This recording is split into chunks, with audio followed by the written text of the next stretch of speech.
Bonjour les amis, je m'appelle Manu, je suis malade alcoolique et abstinent. Ma rencontre avec l'alcool s'est faite en plusieurs temps. J'ai 6 ou 7 ans et j'entends mes parents parler des problèmes d'alcool d'un oncle. Je ne retiens pas grand-chose de cette conversation, je perçois juste qu'ils sont très en colère contre lui parce qu'il a fait des bêtises alors qu'il était saoul. Mes grands-parents ne veulent plus le voir et je ne comprends pas l'attitude de mon oncle. Je suis enfant unique, j'aime profondément mes parents, imaginer perdre leur amour m'est impossible. J'ai fait une promesse à maman et je lui ai dit « Jamais je ne boirai d'alcool ».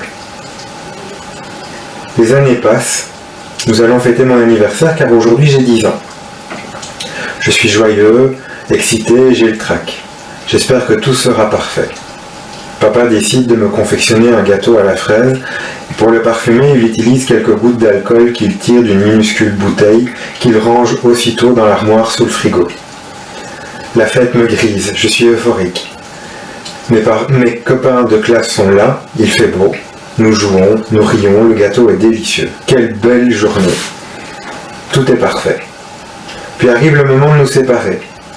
Mes amis s'en vont, mes parents rangent le désordre, le soleil se couche, et je rejoins ma chambre, seul. Il est l'heure de dormir et je me sens infiniment triste.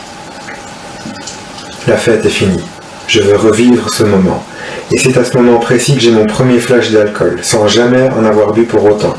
Je ressens une forte envie de goûter cet alcool que mon père avait utilisé pour faire mon gâteau. J'attends le moment propice, et une fois seul dans la cuisine, j'ouvre l'armoire sous le frigo, je prends la petite bouteille, je l'ouvre, j'en fais tomber quelques gouttes dans ma main, et je la lèche. C'est dégoûtant, mais du haut de mes 10 ans fraîchement acquis, l'effet est quasi immédiat. Je ne suis pas ivre, je sens juste une émotion puissante me traverser. Les vapeurs d'alcool dans le nez me piquent les yeux. La gorge me brûle, ma tête bourdonne. J'ai la sensation de danger, de transgresser. Je me sens à la fois grandir et sali. J'ai mal agi. Je ne cherche pas à comprendre, je vais me coucher et je m'endors. Puis vient l'âge de l'adolescence. La récente découverte de mon homosexualité me trouble profondément. Je suis mal à l'aise dans mon corps. J'ai honte, je voudrais disparaître. Et j'ai honte de vouloir disparaître car je mesure la rareté de la vie. Je culpabilise d'avoir ces pensées. Je suis malheureux et les premiers troubles alimentaires sérieux font leur apparition. Pourtant j'ai de la chance. Toute ma classe est au courant et continue à m'apprécier. Sans aucune moquerie. Je les aime tous, ils sont comme un rempart de protection face aux autres. J'ai 16 ans et avec l'autorisation de nos parents, nous décidons d'aller boire un verre vendredi après les cours. Je décompte les jours et les heures. C'est un événement. L'excitation est intense. Certains prennent un soda, d'autres un jus de fruits. Quelques garçons se risquent à commander une bière. Je décide de rester avec ces derniers et je demande un rhum avec du jus d'orange. Le goût ne me plaît pas du tout, mais il me rappelle un souvenir lié à mon enfance. Et j'en commande un deuxième verre. Je suis le seul à faire cette commande, personne ne me suit. La tête me tourne, c'est agréable. Je titube un peu, je ris beaucoup. La musique est forte et je commence à danser. Les filles me rejoignent. Nous sommes jeunes, le monde est à nous. Je n'ai plus peur de rien, j'ose. Je me sens libéré à la fois de ma sexualité ainsi que de ma timidité. Tout est léger. 1 heure plus tard, nous devons tous rentrer. Nous nous disons au revoir, je reste seul au boire et je commande un 3e verre. Je bois rapidement pour ne pas être trop en retard. Le goût n'a plus d'importance, je veux plus d'ivresse. Je rentre à la maison. Et plus tard dans la soirée, lorsque mes parents se seront couchés, j'irai chercher cette petite bouteille minuscule sous le frigo. Je découvrirai que c'était du rhum et je la terminerai au goulot et j'irai dormir. Les semaines se succèdent, les vacances arrivent et avec elles, les soirées en plein air. La bière coule à flot, tout le monde boit beaucoup et moi encore plus. Je suis parfois malade, j'ai des trous de mémoire, je suis toujours ivre en fin de soirée. Les lendemains sont souvent synonymes de gueule de bois. Il faut soigner le mal par le mal, me dit-on. Je bois, et ma gueule de bois disparaît. Quelle découverte! Je termine tant bien que mal le cycle secondaire, et je commence mes études dans le cycle supérieur. Je me montre de plus en plus indépendant à l'égard de mes parents, du moins en apparence. Les fêtes et l'alcool sont omniprésents. Je m'amuse. Je suis jeune. C'est maintenant que je dois en profiter. J'ai 20 ans. Et mon amie Sophie décède dans un accident de voiture. Nous devions sortir ensemble. Elle était en chemin vers mon domicile. Ne la voyant pas arriver, je suis allé me coucher en étant fâché sur elle. Je ne l'ai su que le lendemain. Cette annonce me foudroie. Je suis brisé, anéanti. La douleur liée au sentiment de culpabilité est insupportable. Je veux fuir, je veux mourir. Mais la vie continue, sans elle. C'est une torture. Les sorties s'enchaînent les unes aux autres. Je commence à boire en me disant qu'il faudra en finir avec la vie. Je veux la rejoindre, son absence est trop lourde. Les taux se resserrent et je bois de plus en plus souvent. Les angoisses font leur apparition, ainsi que les tremblements. Je me sens seul et pourtant je connais tout le monde. Je ressens un vide abyssal. Je suis en manque. Un an plus tard, je tombe follement amoureux. Je termine mes études, je trouve un emploi et nous emménageons dans un petit appartement. Nous sommes heureux, mais la relation avec l'alcool est compliquée. Je ne peux pas boire comme je veux. Je l'aime, donc je mets l'alcool de côté, du moins au début. J'ai parfois l'impression de faire un effort surhumain pour moins boire. Et je commence à nourrir un sentiment de rancœur à l'égard de mon conjoint. Que fait-il, lui, comme effort de son côté? Aucun. J'ai parfois des paroles blessantes envers lui, comme pour me venger d'une situation dont il n'est pas responsable. Nous sortons beaucoup, j'ai un métier dans la communication, j'ai beaucoup d'occasions pour boire et je ne m'en prive plus. Les disputes arrivent et malgré l'amour que je ressens pour lui, nous décidons de nous séparer. Je me trouve un appartement et j'ouvre les vannes de la boisson pour une période de 7 ans. J'en viens à penser que je l'ai quitté pour boire comme je l'entendais. Je bois parfois très tôt le week-end pour calmer mes angoisses matinales et mes tremblements. Je bois pour me donner du courage, le courage de faire le ménage, des courses, et par la suite pour me féliciter de les avoir faits. Mon ex-compagnon me manque, je bois. Je suis en colère, je bois. Je suis triste, je bois. Je commence à boire parfois en semaine après le boulot, puis de plus en plus souvent, toujours seul. Je bois du matin au soir, de plus en plus souvent. Je me réveille pendant la nuit, couvert de sueur, et je bois. Je commence à avoir de graves problèmes relationnels avec mes amis. Je mens, j'invoque des prétextes professionnels pour annuler nos rendez-vous avec eux, et je reste chez moi pour boire. Je me sens coupable de ces mensonges, alors je bois. Ils se rendent compte de mes mensonges à répétition. Ils veulent me venir en aide. Je deviens parano. Je les vois comme une menace. Je bois davantage. Je me dispute avec eux afin de rester seul. J'en souffre, alors je bois. Lors d'une sortie en boîte, je fais la connaissance d'un homme qui vit au Luxembourg. Des sentiments sincères naissent. Il ne se doute pas de mes problèmes d'alcool. Il me fait la proposition de tout lâcher à Bruxelles et de partir vivre avec lui. Je refuse. Je ne pourrai plus boire comme je veux si je suis en couple. C'est horrible. Je souffre de solitude, il m'aime, je préfère la boisson. J'ai perdu l'appétit, je ne pèse plus que 65 kilos pour 1m90. La noirceur de mes idées est grisée par cette perte de poids. Je veux en finir. Et j'y arriverai de cette manière-là. Mais je n'y parviens pas. Je continue à me saouler, je fréquente des lieux de rencontre réputés pour être dangereux. Je tomberai certainement sur un individu qui me fera la peau. En vain. La seule rencontre réellement dangereuse fut celle de la police. Elle me valut une nuit dans une cellule de dégrisement, une amende salée et la perte de mon permis de conduire pendant 1 an. Je suis cependant soulagé de les avoir croisés. J'aurais pu blesser ou tuer quelqu'un sans même m'en souvenir. Je continue néanmoins à conduire, ivre et sans permis. Les jours et les nuits se succèdent en suivant le même schéma. Je rencontre de grosses difficultés au travail, je suis fatigué par toutes ces nuits alcoolisées, je commets des erreurs, je mens, je vole de l'argent car l'alcool coûte cher. Un jour, mes parents m'annoncent le décès de mon oncle, des suites de son alcoolisme. Il avait 60 ans. Il buvait une bière quelques heures avant de mourir dans son lit d'hôpital.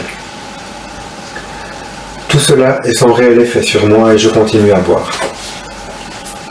J'ai 32 ans et je rencontre Vincent. Et par je ne sais quel miracle, nous tombons amoureux. Peu de temps après, mon patron décide de me licencier. La confiance n'est plus de mise, je fais trop d'erreurs, et plus personne ne croit à mes mensonges depuis longtemps. Il me souhaite cependant de me ressaisir et de prendre soin de moi. C'était un homme bon, et je pense encore à lui souvent. Je perds donc mon salaire confortable, mon appartement, ma voiture, mon ordinateur, mon téléphone. Je demande à Vincent si je peux vivre chez lui. Il accepte. Il m'aime, il veut m'aider. Je n'en reviens toujours pas qu'il ait continué de m'aimer, mais je l'admire toujours.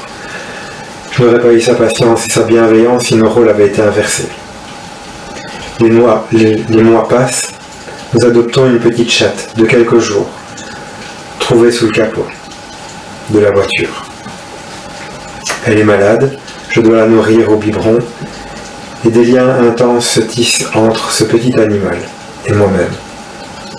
Je l'aime, elle m'apporte un souffle de vie, une raison à mon existence. Je dois prendre soin d'elle, et plus tard je constaterai qu'elle ne veut pas de moi lorsque je bois. Mais je continuerai quand même à boire. Je me sentirai coupable et en colère contre moi. Je n'ai pas de travail, je suis seul en journée, je deviens dangereux pour la sécurité de l'appartement de Vincent. Il est décidé que j'irai chez mes parents durant la semaine et je passerai les week-ends chez Vincent. Les allers-retours incessants commencent, bien qu'ils constituent la preuve manifeste d'une perte de confiance à mon égard, je dois reconnaître qu'ils m'arrangent. Ils sont le seul moment où je peux boire librement. Je mens à nouveau. Je dis à mes parents que je suis chez Vincent et je dis à Vincent que je suis chez mes parents. En réalité, je suis à l'hôtel et je bois. Je les aime et je suis rongé par le remords. C'est insoutenable, alors je bois davantage. Ils me surveillent, je suis de plus en plus parano, ma santé mentale vacille gravement. Je développe des phobies, les gens, la police, les bruits dans la rue, et je sens de l'agressivité en moi. Un soir, sous l'emprise de l'alcool, je me dispute violemment avec mes parents. Ils rassemblent mes affaires dans des sacs poubelles et me somment de quitter définitivement les lieux. Ils sont à bout, mais je sais qu'ils m'aiment encore. Alors pour eux, j'essaye d'arrêter. Et en toute honnêteté avec moi-même, je fais la promesse. Je retourne chez Vincent. Il doit subir une intervention programmée dans 4 longs mois. Et je décide de ne pas boire. Mais je ne peux pas m'empêcher de m'imaginer en train de boire lorsqu'il sera à l'hôpital. J'en viens à décompter les jours. Je sens l'adrénaline monter en moi. Je devrais m'inquiéter du sort de mon compagnon, que j'aime, mais non. Je me réjouis d'être seul pour boire. Et j'ai bu, frénétiquement, durant une semaine. Il fallait bien rattraper tout le temps privé d'alcool. Vincent rentre, il est en convalescence, je suis saoul. J'occupe le lit de la chambre, il est dans le canapé. Un comble, je devrais lui céder la place, mais je suis ivre, proche du coma. Mes parents viennent me chercher. Maman me dira plus tard que Vincent était en pleurs, mais il ne me le dira jamais. Je suis dans la chambre, sur le lit, bourré d'alcool et couvert d'urine. Je perds toute dignité. De retour chez mes parents, Vincent me montre la chatte que nous avions adoptée à travers Skype. Elle va avoir 2 ans, et je réalise que si je continue comme ça, je serai privé définitivement de sa compagnie. J'aime cet animal, elle me manque. Je l'ai nourri au biberon et je m'en veux. Je suis fatigué, je n'ai plus de maison, tout le monde me tourne le dos, et je tourne le dos à ceux qui se sont encore restés pour continuer à boire. Je ne pense qu'à l'alcool. Je suis égoïste, aigri. J'ai perdu l'espoir d'une vie meilleure. Je n'y pense même pas. Je veux en finir. Je fais une tentative de suicide à l'hôtel. Alcool et benzo. Mais la mort elle-même me tourne le dos. Elle ne veut pas de moi. Et je me réveille dans mon propre vomi. L'enfer existe, croyez-moi. Le deuxième frère de mon père, lui aussi alcoolique mais abstinent, me propose de l'accompagner à une réunion des alcooliques anonymes. Peut-être pourrais-tu venir avec moi en réunion, juste pour voir. Moi en tout cas ça m'aide beaucoup, me dit-il. Et je refuse catégoriquement. Comment pourrait-il m'aider ? Je suis résigné à vivre la même journée encore et encore, jusqu'à ce que la mort nous sépare, l'alcool et moi. Comme ce fut le cas avec mon autre oncle. Et ce n'est pas une bande de poivreaux sans le sou qui y changera quelque chose. Ce mot, ce peut-être qui avait été prononcé par mon oncle était absent de mon vocabulaire. Non pas qu'il n'en ait jamais fait partie, il avait tout simplement disparu, en même temps que tout l'espoir. J'étais alcoolique, certes, mais pas comme les autres. Ça ne marcherait pas avec moi. Et puis maman insiste, mais je refuse à nouveau. Je veux bien de l'aide, pour leur faire plaisir, mais je veux quelque chose qui en jette. Une énième thérapie super à la mode, d'accord, mais pas ces ivrognes au look de Clodo. Ils ne sont pas assez bien pour moi. Seulement voilà, j'ai plus d'argent. Je finis donc par accepter et je me rends à ma première réunion accompagné de mon oncle. J'ai 36 ans. Le choc. Pour la première fois depuis des années, je me sens chez moi. Je sens comme un lointain flux de vie me parcourir le corps des pieds à la tête. C'est une vibration agréable, douce et chaude, comme leur regard et leurs paroles. Je me sens protégé. Je rencontre d'autres alcooliques, mais ils sont tellement différents de moi, tellement lumineux et chaleureux. Ils sont beaux, ils sont bien habillés, ils rigolent, ils boivent du café et ils sentent bon. Je réalise que l'ivrogne au look de Clodo, c'était moi. Ils me proposent de m'asseoir avec eux autour de la table et de les écouter. Je sens l'émotion me gagner. Je n'ai plus d'estime de moi. Et voilà que des inconnus se livrent à cœur ouvert dans leur fragilité, leur force et leur espoir pour eux et pour moi. Je me sens bien avec eux. Les 2 heures de réunion passent en un éclair. Je ne veux pas qu'elles se terminent. Le modérateur me demande si je souhaite prendre la parole, mais je suis en pleurs. Je ne suis pas triste, je ne suis pas heureux, je suis ému. L'espoir, ce peut-être venait de jaillir dans la pièce. Mes lèvres tremblent et je parviens à peine à les remercier pour leur accueil. Mais je veux revenir, même si je le trouve un brin présomptueux. Si tu fais comme nous, ça ne peut que marcher, me disent-ils. Mais ils ne me connaissent pas. Comment peuvent-ils avancer une telle promesse ? J'avoue ne pas avoir suivi leurs suggestions dès le début. Et il me faudra 5 mois de réunion pour arriver à l'abstinence que je vis actuellement. J'aurai 37 ans. Les réunions se succèdent. Parfois, mon esprit tordu se montre suspicieux à leur égard. Je n'ai pas de doute quant à leur abstinence, c'est une évidence. Leur visage avait dégonflé. Mais ils semblaient tellement heureux de vivre. Mon cerveau malade refusait de voir. Ils font certainement semblant pour m'amadouer, me convertir. J'étais capable de rester des jours, parfois des semaines sans boire. Mais bien que physiquement absente de mon corps, mon obsession du produit rendait l'alcool empereur de mes pensées. Je tournais en boucle avec cette même question. Quand vais-je enfin pouvoir boire à nouveau? Mais je ne buvais pas. De réunion en réunion, un peu comme un objectif à atteindre. C'était difficile, très difficile. Je ressens parfois l'envie de boire pour me récompenser de ne pas avoir bu. La perspective de vivre de la sorte sur le long terme n'est guère réjouissante, même si je commence à sentir que mon corps fonctionne mieux. Mais non, c'est pas possible d'être heureux sans boire. Il me mente. Rien d'étonnant de la part d'un alcoolique. J'en étais un. J'en connais un rayon à ce sujet. Mais d'un autre côté, il semblait tellement sincère. Je ne comprenais pas. Et c'était bien normal. À ce moment précis, je ne savais pas encore qu'une obsession cessait d'exister quand on arrêtait de l'alimenter. Et il me faudra en faire moi-même l'expérience plus tard pour enfin les croire définitivement et de manière inconditionnelle. Un jour en réunion, nous avons abordé le thème de la rigoureuse honnêteté vis-à-vis de soi-même. Tout un programme dont j'avoue n'y avoir rien compris. 2 morceaux de témoignages et le passage d'un texte ont cependant chatouillé mes tympans. Le premier partage que je retiens était une simple question. Suis-je heureux lorsque je bois? Pas frénétique, non, juste heureux. Le suis-je vraiment? La seconde partie de témoignage était une affirmation. Depuis que je suis abstinent, j'ai le choix de ne pas boire.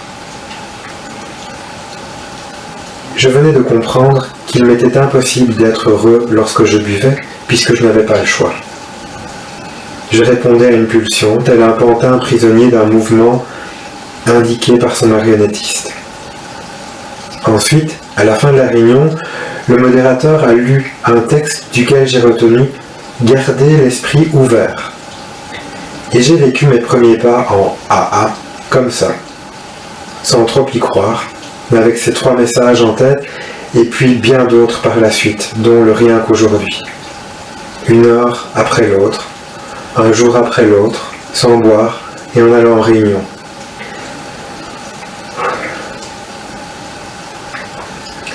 Et un jour, il était 11h30, je me souviens très bien. Je me suis rendu compte que j'avais passé toute la matinée sans avoir envie de boire, sans même avoir pensé à l'alcool. L'obsession s'en allait doucement et l'espoir grandissait. J'avais perdu le combat et je venais de récolter les premiers fruits de ma capitulation. Et il y en aura bien d'autres par la suite. Quelques 24 heures se sont écoulées depuis ma dernière cuite. Et je suis heureux d'être vivant. Je suis toujours amoureux de Vincent. Notre chatte est décédée durant ma première année d'abstinence et un autre chat vit désormais avec nous. J'ai entrepris des formations et j'ai un autre travail qui me comble de satisfaction. Mes relations avec ma famille sont harmonieuses. J'ai des amis fantastiques dans le mouvement des alcooliques anonymes, mais également en dehors du mouvement. Ma santé mentale et physique est bonne. Je suis régulier dans mes présences aux réunions. En ce moment, il s'agit de vidéoconférences. Nous sommes en période Covid-19, deuxième confinement 2020. Je suis reconnaissant à l'égard de mes amis, car ils me font le plus beau cadeau, un jour à la fois. Je vous parle de mon abstinence. Elle est ma vie, elle est faite de leur visage, de leurs mots, de leurs sourires, de leur expérience auxquelles je me réfère souvent. Elle est animée par des émotions justes, parfois fortes, mais jamais perverties. Elle me simplifie l'existence. Je m'ancre dans la réalité, je deviens une personne épatante à mes yeux et normale aux yeux des autres. Je me relève de mon autodestruction avec l'aide de Dieu tel que je le conçois. J'adopte un style de vie utile et agréable. Je fais des erreurs, mais je garde l'esprit ouvert afin d'en tirer les conclusions, sans sévérité et avec l'aide de mes amis. J'apprends le pardon et l'indulgence. Je développe ma foi. J'aime et je tente de devenir moi. Bref, la vie, quoi. Je souhaite que vous puissiez trouver ce que vous cherchez parmi nous, si tel est votre désir. Je m'appelle Manu, je suis malade alcoolique et abstinent.